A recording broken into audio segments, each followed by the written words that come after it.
Hello, creatives, community, and kind folks. Welcome to RPG with DBJ. Sorry about the delay. I hope you guys have found the link. I did something not very smart today, and my producer didn't help me in this regard. So, guys, thank you so much for being here. We are going to finish out our talk about Daggerheart. We might go into tomorrow, and something in this game. I'm using the SRD, which is free, along with all of the printed cards, which are in the document in the SRD. And we're going to talk about that a bit. But today is Success with Hope. We went with our Success and Failure, Hope with Fear. So today is Success with Hope. This is going to be a really great one. But I'd like to show you something that we could steal for nearly any adventure-style TTRPG. Oops. Maybe not steal, borrow heavily. Of course, you can't steal something that's been given away for free, but we're going to take a look at that. So, guys, thank you very much for being here. Get your snacks, put your feet up, bring your brilliance. We're going to get into finishing up our talk about and perusal of this new game from Darrington Press, from Critical Role, Daggerheart.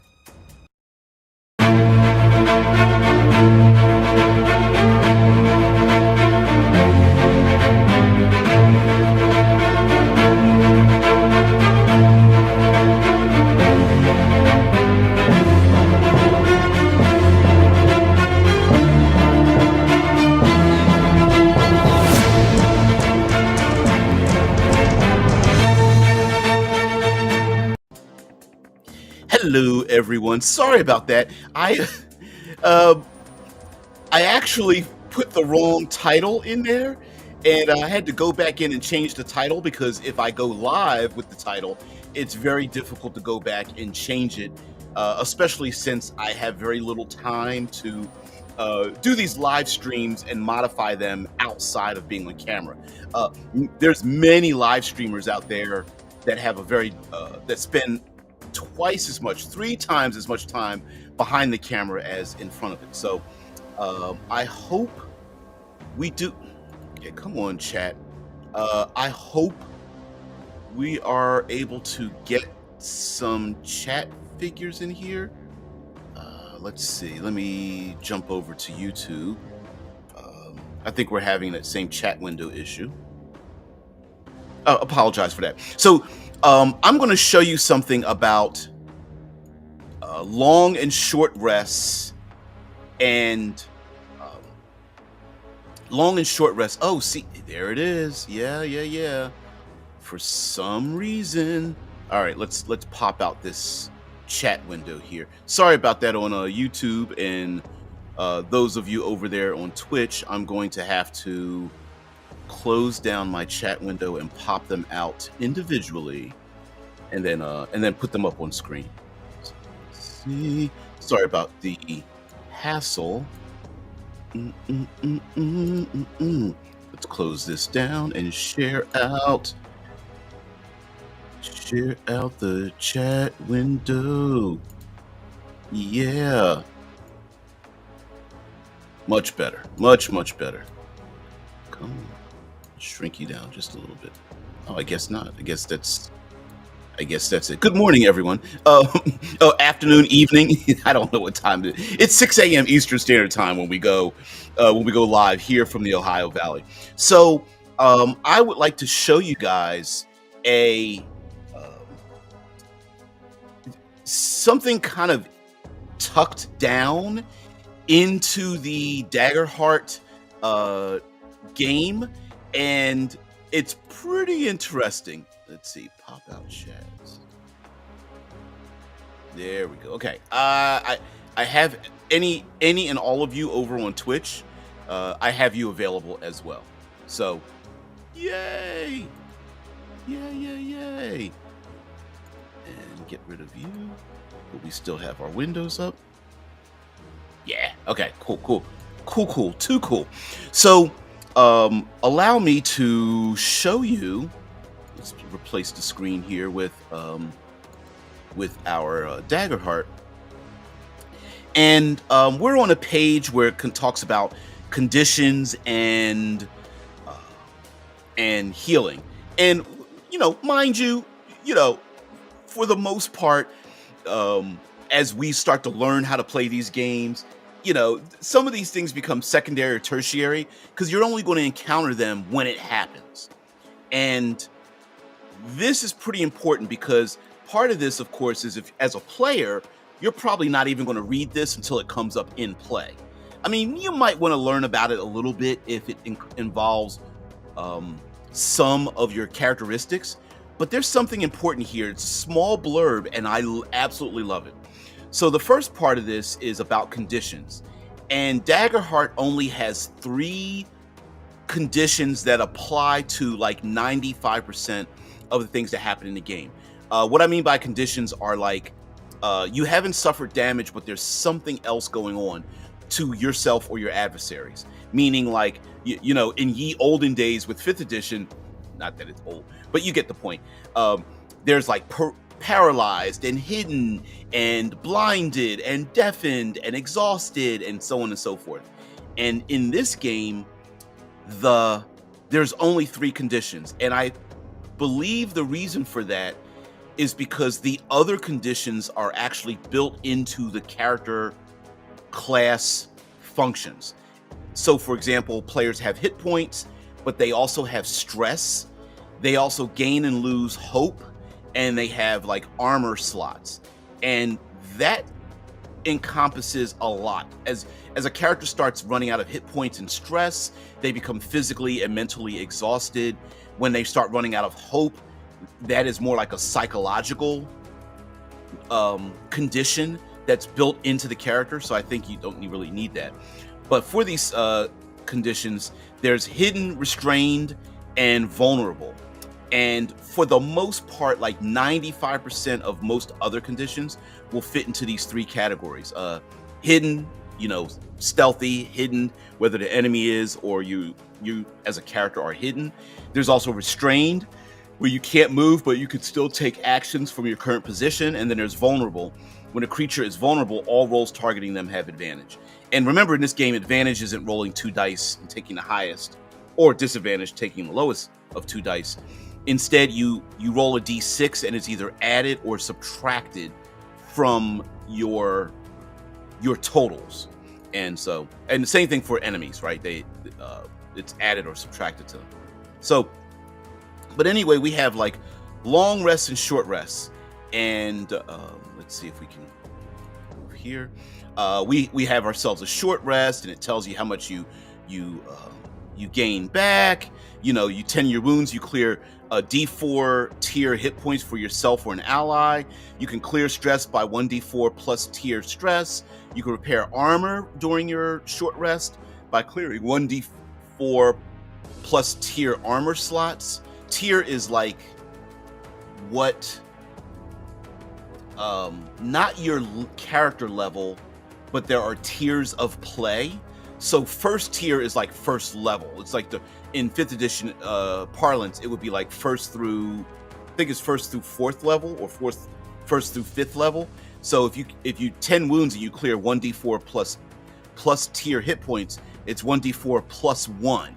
And then when characters go up in levels, you might go into tier 2, where you clear 1d4 plus 2 hit points for yourself or an ally. And this basically, your short rest, long rest is like your downtime, basically. You can also prepare ahead, describe how you prepare yourself for a path ahead, then gain a hope. So during downtime, you can gain hope by preparing things. And preparing could be, we prepare a path ahead. We're going to navigate, or we're going to talk with connections or things like that we've made, so and so. And then there's a long rest. But I want to show you something at the very end of this. And I love this. It's very small, but it's very important. I'm going to get to your comments in just a minute. Downtime consequences. On a short rest, the GM gains 1d4 fear. On a long rest, they gain fear equal to 1d4 plus the number of PCs, and they can advance a long-term countdown of their choice. So a long-term countdown is like a clock from, I mean, they basically lifted clocks out of Blades in the Dark, and they gave credit to that as well. And what I love about that is like you could, in a different manner, you could take this and import this to any adventure game, and I absolutely love it. It's this stops the 5-day and 5-minute adventure day where it's like, let's fight, let's long rest, let's fight, let's short rest, let's fight, let's rest again.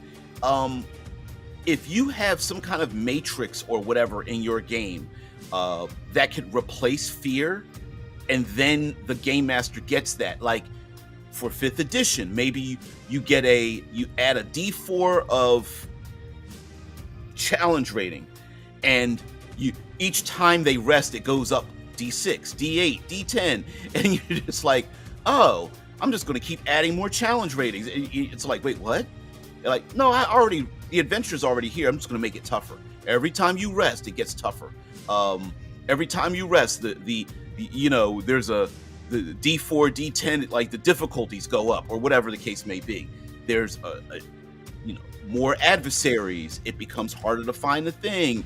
You have to go through, we're going to add another D4 encounters before you get to the big bad. And it's like, wait, every time we rest, we have to go through even more encounters? Yep. Or something like that, whatever your game is. And I really like that. Now, for some reason, it's not overlaying. Why am I not? Did it not overlay? Here we go. Let's see if we can go back in here. Come on. Why are you being such a bot? There. You know what? Yeah, Brutus, you're the producer. You're the one that's supposed to help me out on these things. You see how Hollywood producers are. They just don't even. All right, let me go back into this chat.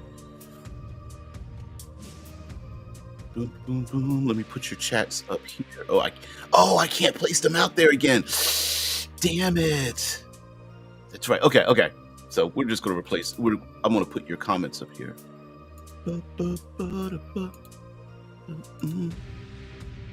There we go.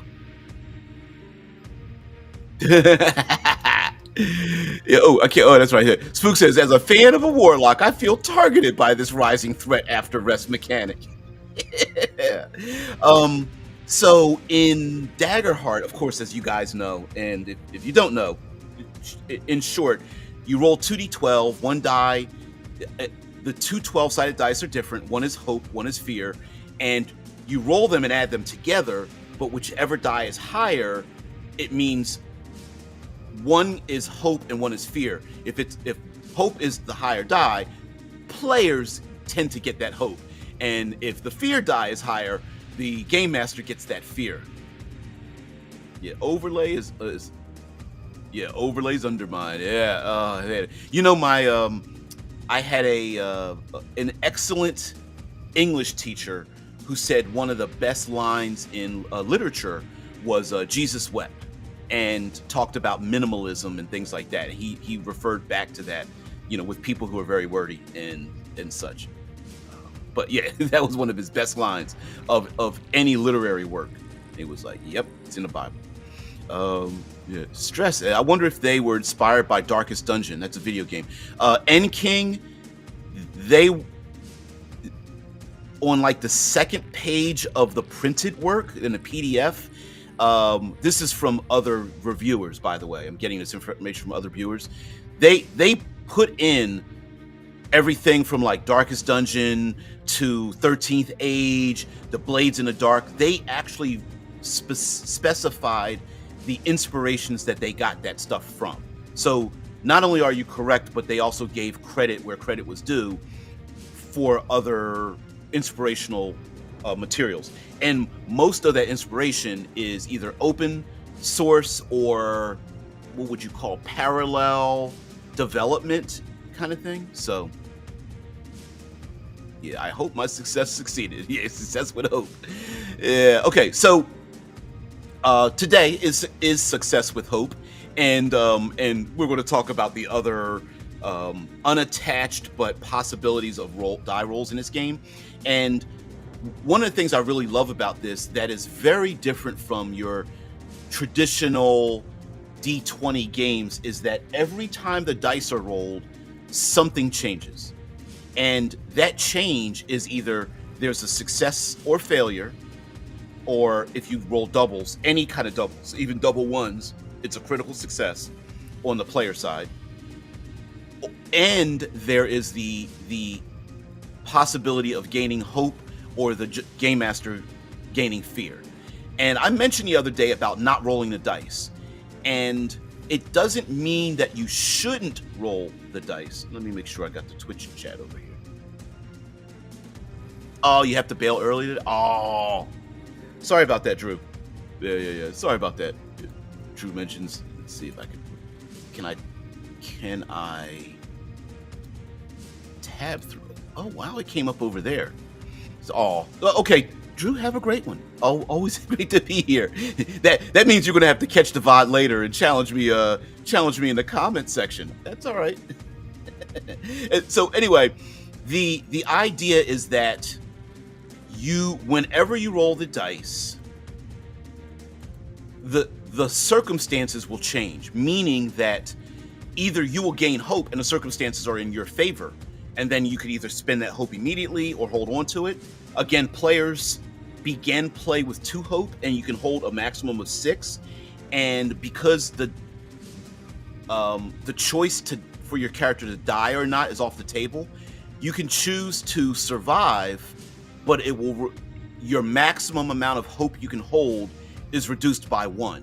So you can only do it 6 times in the entirety of your character's life. And when you're out of hope, you can no longer earn hope. Your character loses hope and goes off.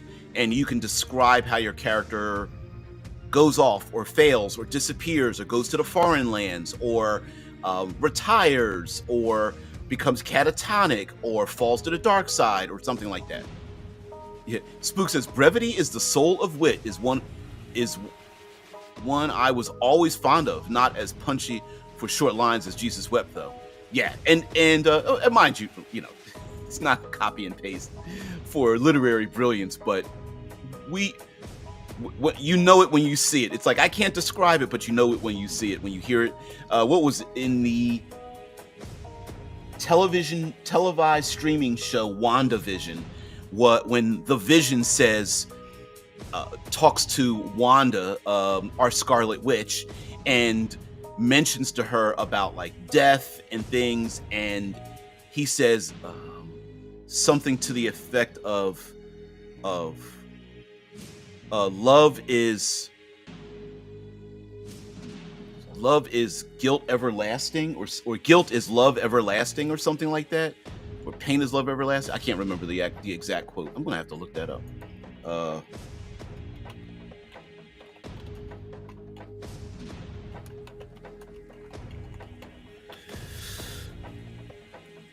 What is grief if not love persevering? That's I was like, yeah. I've never experienced loss because I've never had a loved one to lose. But what is grief if not love persevering? And when you get somebody who can write like that, it's pretty brilliant. It's pretty fun. The Ant King says, when Jesus wept, did that give the players hope or fear? Probably depends if they were the Romans. Yeah. Now in Daggerheart, because narrative games meaning like mixed success, the when then yes no if and or buts that come about with mixed success or failure, it can be very difficult to come up with like, okay, you succeeded with hope, so not only did you get what you want, but you gained some other expectation. I'm with you, Spook. Yeah, WandaVision was such a good show. I was not expecting it to be. It's so bizarre to me that not only are things written that are brilliant, WandaVision's one of them, Andor season 1 and 2 are brilliant as well, that other writers and creators don't stop and go, I want to achieve that level, right? Like Like, let me scrap what I'm doing now because this is some old bullshit. Let me go and do that. Like, not copy and paste, but you get my point.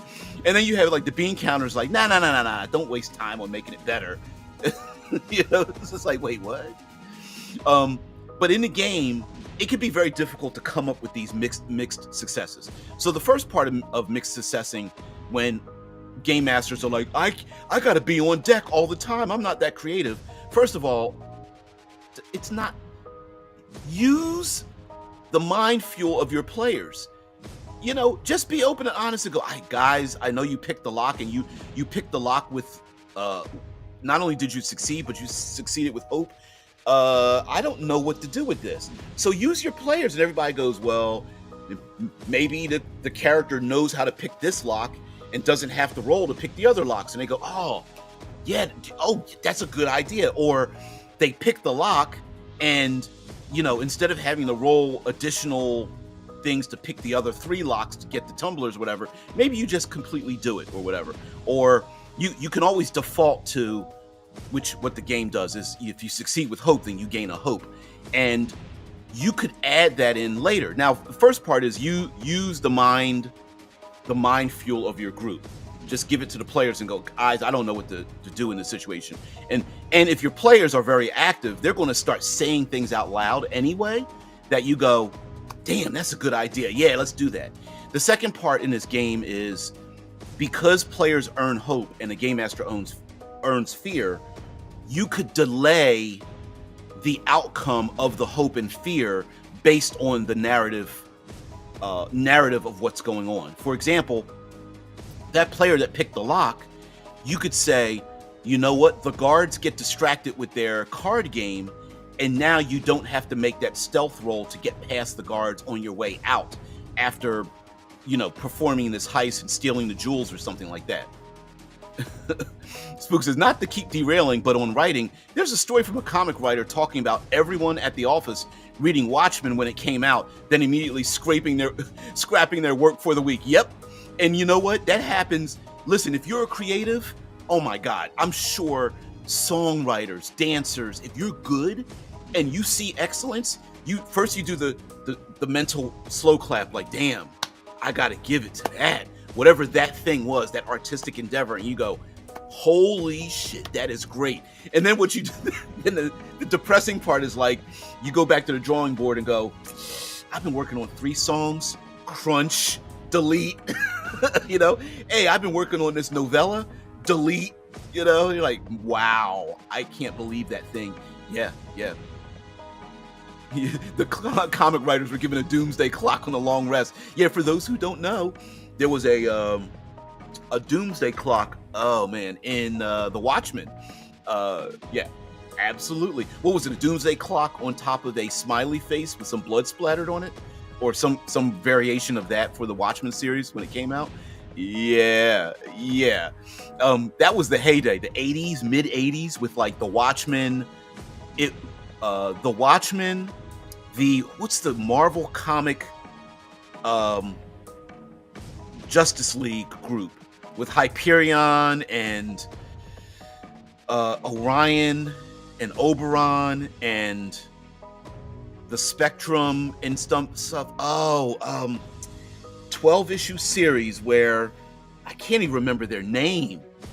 It was Marvel's version of the Justice League, and it was a 12-issue, like, very adult version where the Marvel version of Justice League took over the American government and was like, we're going to change the world. You know, we're tired of fighting it. And then, like, the Batman photocopy character was like, we need to stop this. And like Hyperion was the Superman analogous character, and he could be hurt by argon instead of Krypton. It was argon. But Squadron Supreme, thank you very much for that. Squadron Supreme, yeah, 100%. Squadron Supreme definitely was like a progenitor of that. And then of course we you know, you get the Frank Millers out there, and what's his name with the big beard? It's always got a salty attitude.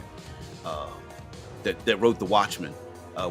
Squadron Supreme, comic book, The Watchmen, Uh, the Dark Knight Returns. There was a Daredevil one that came out around in the 80s, and they all just transformed comic books. Uh, yeah, it was crazy. So, but talking about, because it a bit of a derail, but not really. So, Daggerheart, as I've mentioned before, the world of Daggerheart, not the setting, but is it Alan Moore? Alan Moore, yeah, he can't stand people taking his work and transforming and stuff. Yeah, excellent writer, and he has some brilliant YouTube videos out there where he's been interviewed about writing and things like that. Yeah, Alan Moore, and but pretty salty dude. You have to take his. It's like you can listen to him, and then at a certain point you have to turn him off a little bit, because it's like he will pull you down into his dark depression and pretty bad. I said it first. You get a hope point. You get hope on this one. Come on, I gotta give a. How do I give a thumbs up on this? I'm gonna pin you up. So, the idea that the world of Daggerheart operates under the rules of stage and theater, and what I mean by that is that it's not about realism, okay? And I think some players think they want realism, but really what they want is theater. And Spook's like, oh, fair. My draw is slow on the phone. Dun, dun, dun. Tumbleweed goes by. Yeah. So one of the things that happens in theater is that we get highs and lows, and we get twists. And in Daggerheart, when you roll success or failure, it's not just success or failure, it's also hope and fear. And so when, let's say you are a warrior, let's go with something very simple. You succeed with hope. So as a warrior, you might not only attack your enemy, but you may open them up for your allies to get a hit. You not only do you drive back the giant, cave ogre, but the cave ogre drops this big giant club. Hey, Nameless, hey, what's going on there? You dial up Gunslinger.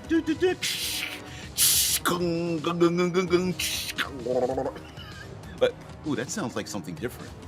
That sounds like $5.99 a month on my OF. Anyway, but the idea is that if you gain hope, that you can use that as it's basically value, right? It's something in the game that you can use, but to enhance your character's features. But also, because of that, you as the game master can go, oh, the ogre drops his club, or his Achilles heel is cut and now he can't move, or the rod falls out of the cultist's arms that is used primarily, going to be used for the occult ritual or something of that nature. The book opens up to the page of the manuscript that you needed, to read from the ancient text or whatever. The look gunslinger. Yeah. I think gunslinger might be a euphemism, especially for my OF page, but you guys can sign up for it. And this doesn't involve you ladies. Oh man. Anyway, so we're talking about. Let me show you something else here in Daggerheart, if you don't mind. I'm gonna find the page first, so hopefully I can share it with you. The other day we were talking about, like, what is it? The money. It's just a cash grab. It's the money. And let me go past the monsters. At the end of the SRD, all of the cards, let's see if I can get here. There we go. That's page 105. All right. All of the cards are listed at the back of the SRD. So you can get the SRD for free. And Witherwild, no. Come on. There we go. There's the beginning of it. Yeah. Every spell here's the appendix. Let me show this to you. Every spell and every character option for the every character option for the game is printed in the appendix so that you can use them, and there's the reference to it also as well. So here in Daggerheart, some people are saying, well, the cards are just a cash grab. It costs more money. It's in the box set. You can't play the game without it. And that's actually not true. All the cards are the rules printed on cards. That's it. I mean, if you prefer to write things down with a pen and paper, that's pretty cool. But in this context, all of the cards are written down. I mean, all the cards are also available on the SRD written down. And just like any other game that has cards that are the rules writ small, it's the same thing. So this is the domain card reference. So every character class has 2 domains. And as you gain levels, the levels are like feats that you gain. So for example, if you have the Arcana domain as one of the domains for your character class, you might have like Rune Ward or Unleash Chaos as a character option. And it is a level 1 Arcana spell that you may gain, and that's how it works. And then of course, as you page through this, it's got all of this is page 120 and it goes out to 135.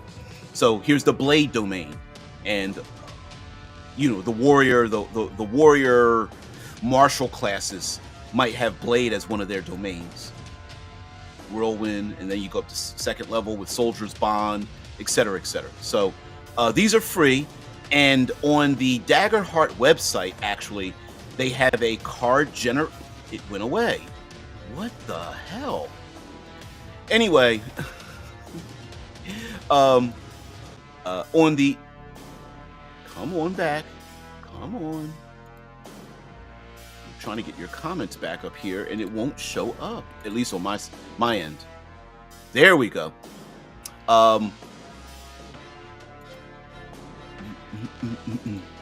The characters are able to mix and match and use those capabilities, and on the Daggerheart website they have your own card generator. So if you want to do some like home brewing, or a player wants a specific thing on a card that is not normally in the card section, but they're like, I can't remember my ancestry thing, you can make up your own cards and things like that, and that's really kind of cool. Yay, we've returned, yay. But I want to show you something else here, and it warms my heart. It really does warm my heart that this is a thing that exists in this game. I haven't mentioned it much at all, but if you guys know that I'm the undisputed dictatorial third pillarist of the game, of the tabletop role-playing community. You guys know that, right? I don't. If you don't know it, I'm letting you know that I am a dictator. I'm a totalitarianist, and my purview of holding a rod sitting on a golden throne with my fist in the air as I look down on plebes is that I'm the chosen one when it talks about using exploration and the environment. No one has deposed me yet, which is weird because I was hoping that somebody would challenge my authority, but whatever. I love using the environment, and what Daggerheart has done, I mean, clearly they stole this from me. They were listening to me as I mentioned it on my channel for the last 10 years. They came in, stole it, and didn't give me credit for the fact that they created stat blocks for the environment, just like stat blocks for monsters. And that is exactly what I said about 5th edition and other games, that you could just make the environment like a stat block for a monster, except you can't hit the environment about the head and shoulders with a sword, but they should operate exactly the same way. And here, let me show this to you. Hope, please, please, please, do this for me, please. Come on, Restream. There it goes. There it is. So allow me to show these to you. These are, mind you, this is the SRD. There's no artwork here. But these are the stat blocks for environments. And every environment has something known as an impulse. Um, Much like monsters have like motivations, the environment also has an impulse. Now, that doesn't mean the environment is alive, it's not alive. It means that when in doubt, as a game master, do this in the environment. And what it also means is that when the game master can make a move, it's your turn to act, or you spend fear, you can have the environment take place in an action just like the monsters. So when it's the game master's turn, one of the turns you can make is activating the environment. So an example could be lava spews up and spreads, or the ground shakes from the earthquake, or there's a landslide, or torrential rain drops, or there's high winds, or the forest fire turns towards you. There's great smoke. The factory, foundry, forge that you're in is about to pour molten ore, molten lead or gold or something on top of the entire party, whatever the case may be. And most action movies, we see these environments. So here are some example environments, and they are organized by tier. So tier 1 is basically first level. It's your mundane environments. And as the tier levels go up, it goes from tier 1 to tier 4. Tier 4, of course, is extra dimensional, traveling through the plains, things like that. So we have an abandoned grove. We literally have ambushed as the environment. We have ambushers and so forth, right? Bustling marketplace, cliffside ascent. And what I love about this is they've also included countdown clocks. So if we take a look at cliffside ascent, and this is a super common. I didn't look up to see if they had a rope bridge. I love rope bridges. Rope bridges, there's something about like a rickety old bridge that is so tropish, but is amazing. But anyway, we have cliffside ascent. So this is a tier 1 transversal. Some events, like over on the other side, on the left side, we see tier 1 social. There's social, transversal, and there's 2 others. I can't remember them. And of course, we have a little bit of a one-liner, right? A steep, rocky cliffside tall enough to make transversal dangerous. And then impulses. Cast the unready down to a rocky doom. Draw people in with promise of what lies at the top. And yeah, it's just this. It's foreshadowing, right? Of course, the players are going up the cliffside. You let them know that they can fall to their doom. It's a difficulty 12 that's set up for this, and that difficulty 12 applies to everything that happens. Climbing, jumping, lifting, whatever, just default to 12. There's potential adversaries like a construct, a deep root defender, giant scorpion, glass snake, just in case you're thinking about like some monsters that might show up here. Especially if you as the game master have some fear saved up. You've got like 7 fear, you want to use 1 or 2. You could say, you know, you hear the sounds of, I don't know, crawling above you, or some other evidence of there being monsters or whatever around. But this is what has always been an issue with me for Dungeons & Dragons, is that it wants you to engage in a thing, but doesn't give you rules to do it. So for this one, climbing up the cliffside, use a progress countdown of 12. It ticks down according to the following criteria when the players make an action roll to climb. And look at this. How long does it take to get to the top? Well, if you make a critical success, you tick the clock down by 3 from 12. And then it goes down here: success with hope, success with fear, failure with hope, failure with fear. And failure with fear, tick up 1. Some issue happens where maybe you can describe it in a fiction, like someone slips on a rope and gets ready to fall and is captured and they're dangling, and then their heart is beating, but then they grab on, but now it goes up from, you got it down to 9, now it goes back up to 10. Or failure with hope is like, there's no advancement, but maybe, you know, there's failure, but you still hopefully will go up to the top. And then When the countdown triggers, the party has made it to the top of the cliff. And I like this a lot because even if you include adversaries like a combat in here, well, how long does it take to get to the top? You could do this per player. Like some players might be faster than others. You could do this as a group, and so on and so forth. And I really like that without having to measure 30-foot distances. And then there's even some extra things you can do this, like Pitons Left Behind, which is passive. And then there's even a fall, like action. Spend a fear to have a PC's handhold fail, plummeting them down toward the ground. If they aren't saved on the next action, they hit the ground and tick up the countdown by 2. Ouch. The PC takes 1d12 physical damage if the countdown is between 8 and 12, and then it goes on. And then there's even some questions to add to this event. And that's just the... Please tell me it didn't... it disappeared. What is up with the... Let me go back to the YouTube chat. Anyway, I think you get the point. Come on. Come on. Okay. Come on, chat. Work with me. Restream. There we go. Woof.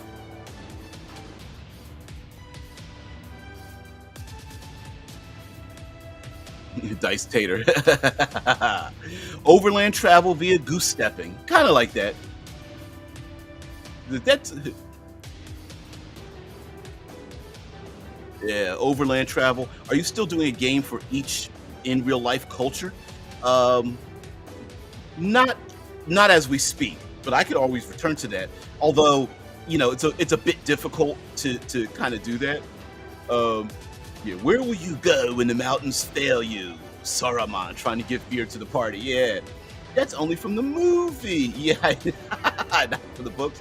But see, here's the thing, right? Remember when our our fellowship decided to cross the mountains and they turned back to instead go through the gates of Moria?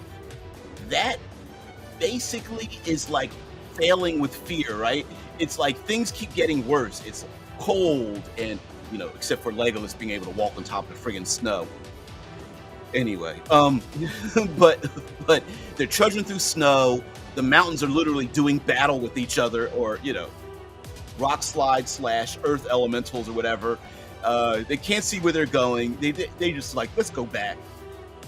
Could that be fear piling up, that the players are losing hope, that every time they're making rolls, they're like, wait a minute, we started with a countdown of 12 and now it went up to like 18. Let's go back. And the game master's like, okay, if you want to, you know, pretty cool, but pretty funny as well. But Daggerheart is, like I said, Daggerheart, you know, where Nameless is like, that's only from the movie. Yeah, but it's still kind of cool, right? Can I pin, if I pin this, will it still keep the, I don't know if it will let me, oh, it stopped the animation. Oh, well.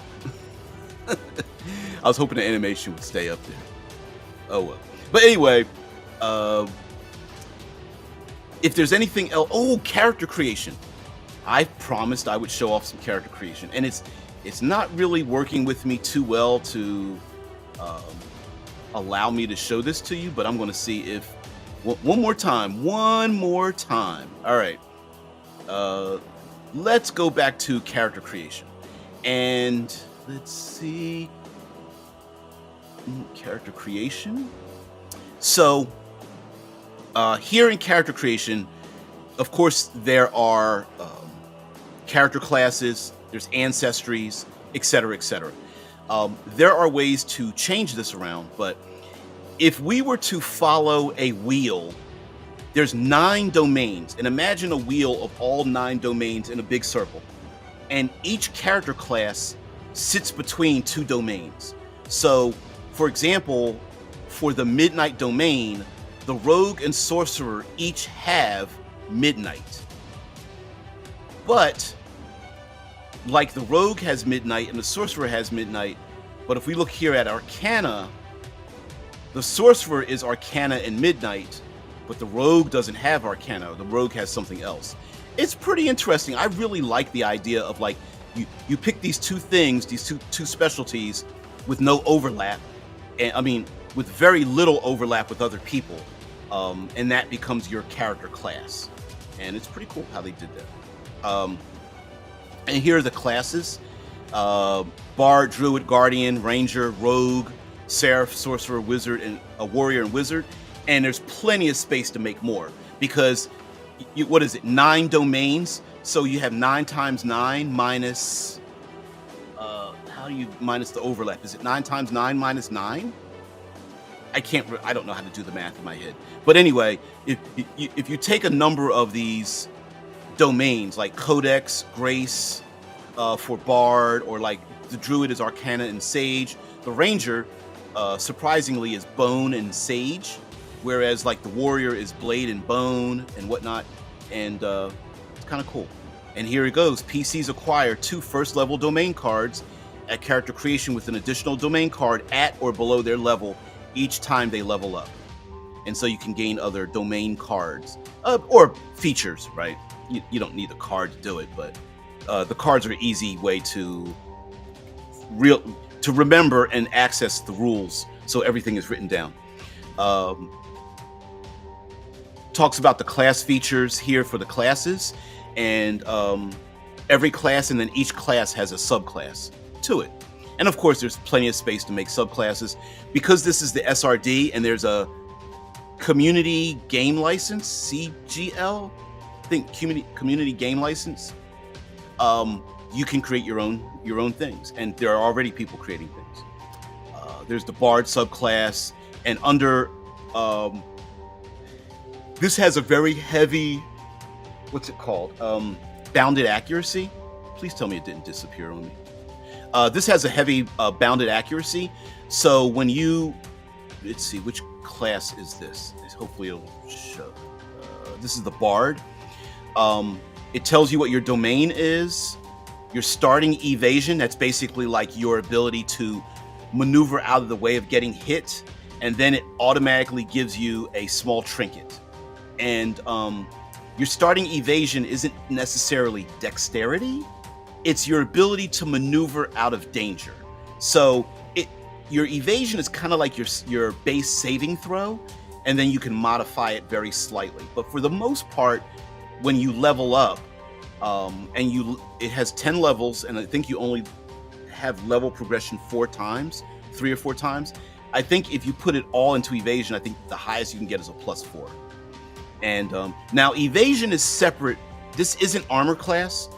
Evasion is getting hit or not getting hit, being affected or not getting affected.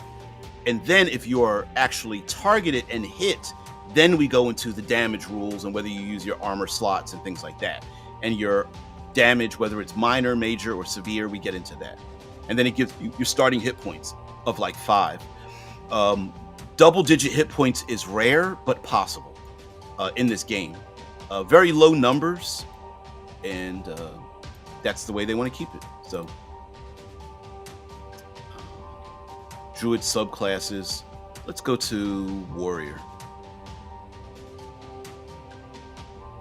Something simple. Oh, Guardian. I think we stopped at the Guardian before. And the Guardian, Valor and Blade makes a lot of sense, right? Starting evasion of 9, a little bit slower. Starting hit point 7, a bit higher for beginning characters who have like between like 4 and 7, 4 and 8. A totem from your mentor or a secret key. Kind of cool. And then there are various features that you can spend, and each feature has different costs. Some of those costs are specific to a circumstance, like only activates when you or another ally is like hurt or something. It might operate on spending hope that your character has. It may require expending stress for you. So each of these features is thematic and has a certain cost to it. And some are more complicated than others as well. Like, here's the Stalwart. And first I want to make sure I'm still sharing and before we get out of here. All right, okay. So, come on. So here under the Guardian subclass is a character subclass known as the Stalwart. Basically, you stand in front of danger and whatnot. There's the Stalwart or the Vengeance subclass. Now, here is a particular ability that was highlighted that I was watching from another review, and I want to let you know something. You have an ability called Unwavering. Gain 1 permanent +1 bonus to your damage thresholds. That's kind of cool, right? And another specialization feature, Unrelenting. Gain a permanent +2 bonus to your damage thresholds. And you can, some of these stack over time, okay? And then there's Mastery. Foundation, Specialization, and Mastery. If I'm not mistaken, you have to get a Foundation feature first before you can get a Specialization, so on and so forth. Basically like a skill tree or feat tree. Here's another one that requires a specific circumstance. When an ally within close range has 2 or fewer hit points and would take damage, you can mark a stress to sprint to their side and take the damage instead. Right? So very much like I'm going to defend my allies, but it costs stress, and your ally has to have 2 or fewer hit points, 2 or 1, and would take damage. Basically, they're under threat, right? They might catch on fire or be struck by an arrow or smashed by that cave troll or whatever. And then you can mark a stress, and it doesn't matter how far away they are. You can sprint to their side and take the damage, and that's really kind of cool. You know, especially when you want to cross the battlefield, right? And when there's so many different range bands from, was it melee, very close, close, far, very far out of range, and you know, if you're at the very far range, you could be like, shoom, bing, do your Shield Maiden event. Here's the Ranger. Again, domains, Bone, and Sage. Starting evasion 12. Very, very, very light on their feet. Starting hit points is 6. And you have a trophy from your first kill or a seemingly broken compass. Seemingly broken, but maybe it doesn't tell north. Maybe it takes you to your destiny.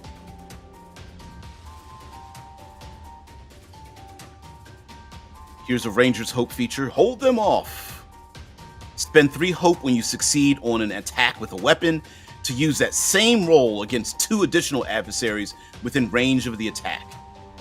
Basically holding like dual wielding and holding you off. It doesn't have to be dual wielding, but it could be like an Aragorn. I'm swinging my long sword 2-handed to keep the orcs away from my allies kind of thing. But anyway, let me go back to your comments and we'll get out of here. There we go. Thanks, Nameless Warriors. Like, hit the like, y'all. That's all. That's awesome. Says it's kind of cool. By the way, if you are interested in Daggerheart, you can go to the Daggerheart website and get this for free. I'm looking at the SRD. I can't paste it here. Or can I? Nope, it's not letting me do that. All right, so I'm going to have to go to here and paste it here. Boom, boom. Boom, boom, boom, boom. Like to give credit where credit is due. So the SRD is about 135 pages long. There's some blank pages in there. No artwork, no fluff. The Daggerheart does not have a setting in the same way Dungeons and Dragons doesn't have a setting, right? There's an implied setting, but it's very generalized. But what it does give you information is to make up your own framework. They call it campaign frameworks. And it's basically like you can do how do you do an elevator pitch for your group, and then you start describing all the different things in this setting that you want, like limitations on what kind of ancestries there are, basically like the races, like do you want to have elves or halflings or things like that, ogres and whatnot, do you want to just make it all human-centric? And also you can put details like, do you want politics, is this high adventure, is this comedic, is this a gonzo, is it very serious, is it are we going to have any special homebrew rules? Like, renown or honor or survival or something like that. Shiesty says, hey, off topic. Remember how you said you were thinking of starting a separate channel where you talk about hard science? Would you like to do a couple live streams like that here sometime? I actually would like to do that. Now, mind you, like I said, when we did the AI armchair thing, I would like to approach it from that manner, like the proverbial I'm an idiot. Let's look at the science of this and then talk about the science of that thing. Yeah, I would love to do that. Like, hey, I'm not an expert. These people claim to be experts. Let's take a look at what they're saying. You know, basically new technologies, new tech, new science, stuff like that. Yeah, I would really like to do that. To be honest with you, I'm going to retire in like 2.5 years, and my retirement job will be this. I'm not working at Walmart. I'm not putting on the vest. You know what I mean? This is going to be my my part-time job. That's going to, you know, and then I'll monetize the things that I'm doing here. I'll have more time to engage in like a Discord and things of that nature. Now I can't make promises that way, and so it's unfortunate. But yeah, 2.5 years, a bit of a long wait, but many people say it's going to come sooner than I think, and yeah. You know, make it, hell, have like a Patreon or a coffee link, a Ko-Fi coffee link or something. Maybe turn the monetization on. Oh, by the way, YouTube smacked me in the face by demonetizing my channel. So don't worry about the ads, but it also means that no one's going to find my channel either, which is kind of funny. I just shrugged it off, like whatever. Yeah, it's going to be pretty difficult for people to find it. So what else is there? I actually thought about doing a anyway, it doesn't matter. I don't have the time to do it. Or what I could, the only other option I have is to make other channels and then get away from this channel and do those things. Like I could literally have 5 different channels and stream 5 different days of the week if I really wanted to. Like I could maximize my time pretty brutally, and to have like make up 5 different channels and stuff. But yeah, I could actually do that if I wanted to. But then that means this channel would be only once a week, and then you'd have to find me some other places. What got me demonetized? Demonetizing myself. Yeah. I don't monetize my videos on purpose because I hate the ads and all that, the B-roll. Sometimes if you don't, so I pay for premium personally, so I don't see commercials as like I see commercials 2-3% at a time. If you don't pay for it on YouTube, you could get B-roll, which is like in the middle of the video, it'll go to an ad, or you'll get ads at the front or back and things like that. And I don't do that. You can go in and check mark like whether you want these ads. And because I don't do that, because remember, YouTube is, I'm in someone else's backyard. YouTube's purpose for existing is not to give us cat videos, it's to make money. And in order to make money, you need attention to your channel. And the more eyes are on your channel, the more ad revenue comes in because more people are paying attention to your channel. Vicariously, they see a product or service, and then they pay for that product or service. So Shai says, sweet, I was thinking more of real-world space-related science stuff that could tie in with Obsidian and other sci-fi games. I wanted to do that, or I want to do that as well. So, yeah. So getting demonetized, they didn't turn my channel off. They basically said, because I'm not engaging in the AdSense, because I didn't monetize my channel, I no longer can earn money off of AdSense. So AdSense is their ability, an affiliate. So people that have channels that are like in the hundreds of thousands and millions, they earn money from getting a portion of the ad revenue that comes in from people seeing their channels. And it's not worth it for me to, the annoyance isn't worth the few dollars that I get from the channel. I earn, if it was on, I would earn between $3 and $10 a month, and it's not worth it. It wasn't for content. you got demonetized for content. Everything switched on the monetization option when I started my channel back in 2012. Yep. Not sure how much it hurts me. The algo hates original music anyway. Yeah. I mean, you can toggle it on and off. I could probably even share it and show it to you, or maybe I'll do it another time. But yeah, I can show you how when under YouTube, if you gain so many subscribers, then they allow you to go into the AdSense and it opens up for you. So if you've got like 12 subscribers, you may not see it.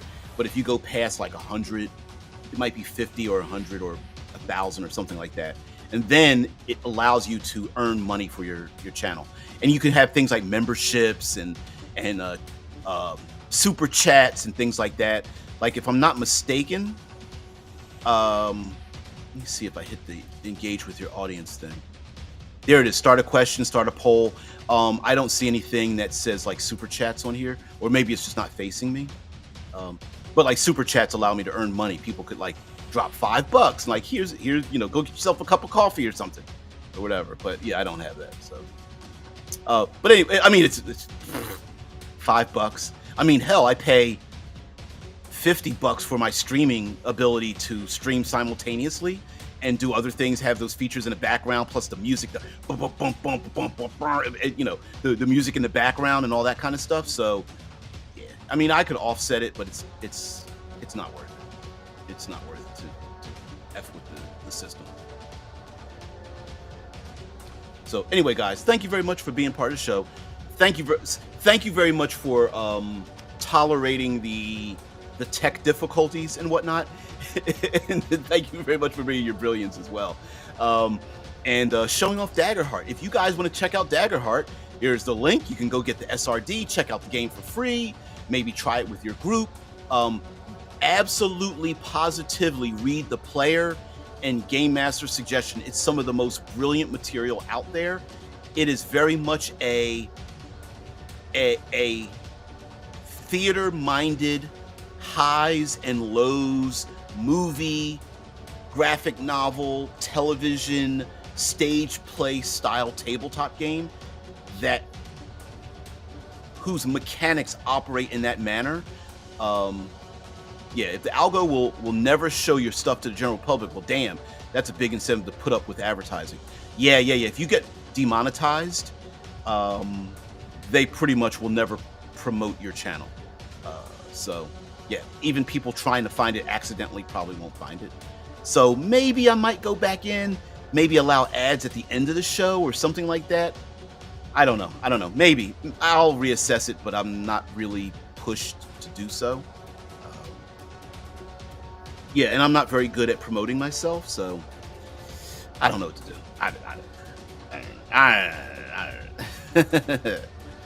So anyway, guys, thank you very much for being here. I really appreciate it. As well, thank you guys for having a great, for bringing your brilliance here. Everyone have a great one. I'll see you later. We'll talk about this tomorrow. Hopefully we will be past the tech issues. So anyway, have a great one. What's the last comment here? Maybe I should click the monetize button. Yeah. Mind you, it depends. People don't like ads. So, that 3-second click on and off might drive people away from the channel, which was one of my fears, because I'm a very long-winded, see you tomorrow. Long-winded, I prefer to have a longer conversation and get ideas out, and that does not run really well for like 30-second TikTok style videos, shorts and things like that. So, oh well. Anyway, guys, have a great one. I'll see you later. Peace and tranquility. Bye.